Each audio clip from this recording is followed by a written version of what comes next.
Do you know that when your plan A doesn't work, there's a plan B that is 100% sure to work? Are you excited to find out? Well, I must tell you that I'm super excited to tell you about it. So stop lamenting when your plans don't go as you planned. And this is what you should do. Some years ago, I know a friend who was in an undefined relationship that was having a toll on her.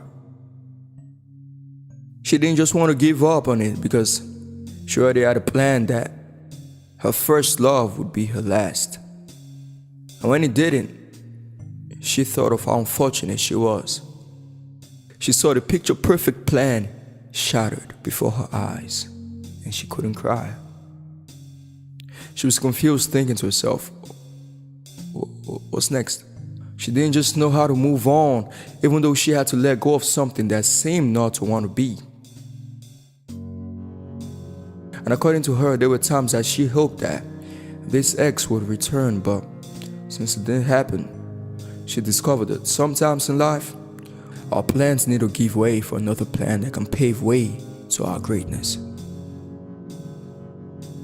And now I've learned, and I'm living the life of letting God in order for Him to have His way.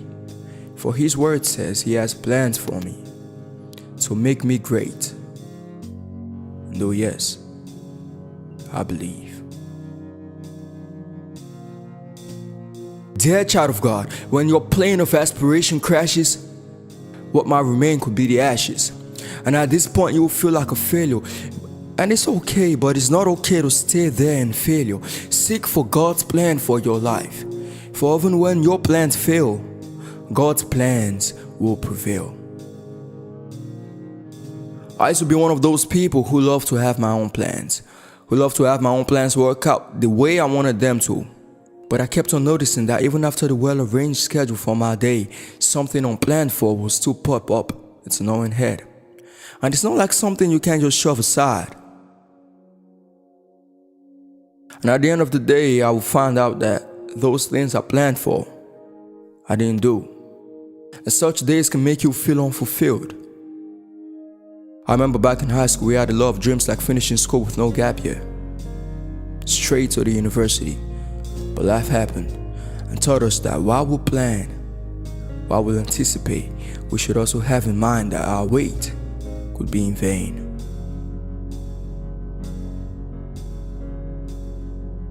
See, despite God's better plans for us, there are stubborn minds that exist, minds like Jonah. Remember, in Jonah chapter 1 verse 2, God told Jonah his plans for the people of Nineveh, but Jonah wasn't pleased with God's plans, and so he fled from God's presence.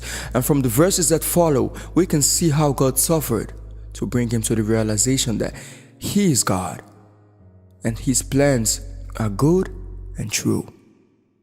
When you see the stress Jonah put himself through because of his unwillingness to follow the plans of God,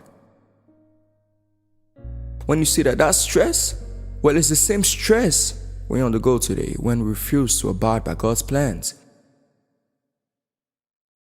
Proverbs chapter 3 verse 5, it tells us not to lean on our own understanding, because our own understanding can lead us to destruction. According to Proverbs chapter 14 verse 12, it says that there's a way that seems right to a man, but the end is the way of death.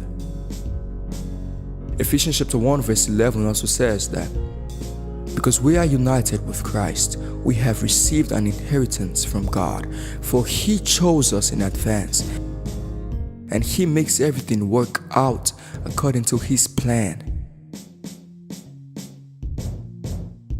And you can see how blessed we are to be God's children. But we sometimes decide to choose depression rather than the blessings He offers us. See, when our plans fail, it is the testing of our faith and trial on our fate. Moments like this calls for patience. The Bible says that let patience have its finished work.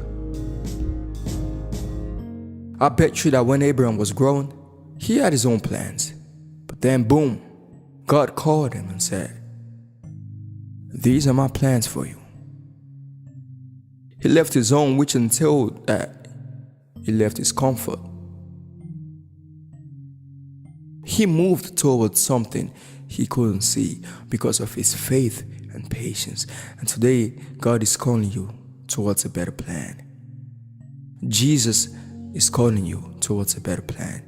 Don't stay in your past plan. It failed, but you didn't. So move on. Move on by reflecting on some 3 key statements. According to a devotional, you are first of all to think to a plan that God has changed in your life. How did he change it? When you look at the life of Paul, who was then Saul, you will see that he had a plan for his life. And we are told that he was zealous in executing this plan. Matter of fact, he thought that he was working for God. But God saw that his plans will make him a failure, even though to man he was a hero, and God had to change his plans. And today, Paul's words are many Christians' inspiration. You see, sometimes God intervenes while we are failing without knowing. And the good thing about Paul is that he was willing to give in to God's plans. He didn't object. He became a subject unto God. Secondly, what is one idea that you have that you need to turn over to God? Ask yourself this. Is it your relationship plans? Is it the plans for your home? Is it the plans for your work, for your job? Hand them over to God and watch him perfect all that concerns you. You know, the Christian life, it is about submitting to God. It is not about meeting God whenever you need something, but it is about having a life that is subject to the will of God. We live by trusting God. We trust God. So when you know that this good God, he loves you, he cares for you, and he's faithful, all his plans for you are good. So you trust in his good plans for you. And then, what is one way you can submit your plans to God today? This you can do through submission. This is by letting go and letting God. This is by not worrying anymore and the beginning of your praises. The Bible says, in all things, give thanks. And I know I've said more than one, but there's so many ways you can submit to God. It can also take place when you stop leaning on your own understanding. The Bible says the fear of the Lord is the beginning of wisdom. In other words, when you reverence God, when you understand that his knowledge is supreme, that is the beginning of wisdom. When you don't lean on your own understanding. If you consider the life of Solomon, you will understand that wisdom is not enough. Solomon was a very wise man, and yet he did many foolish things. But when you allow God to execute his plans for you, you will have everlasting glory. It's good to have plans and dreams, but don't be surprised if God brings you somewhere else.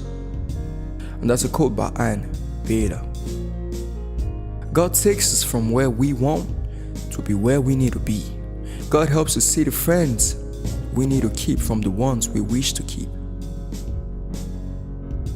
Nick Vujicic said, he just hopes that people see that if God can do something beautiful with broken pieces, then God truly has a plan for each and every one of us. And most especially you.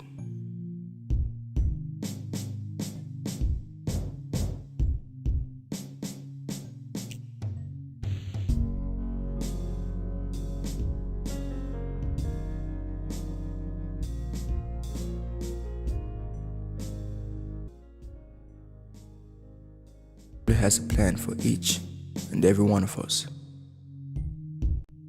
and most especially you.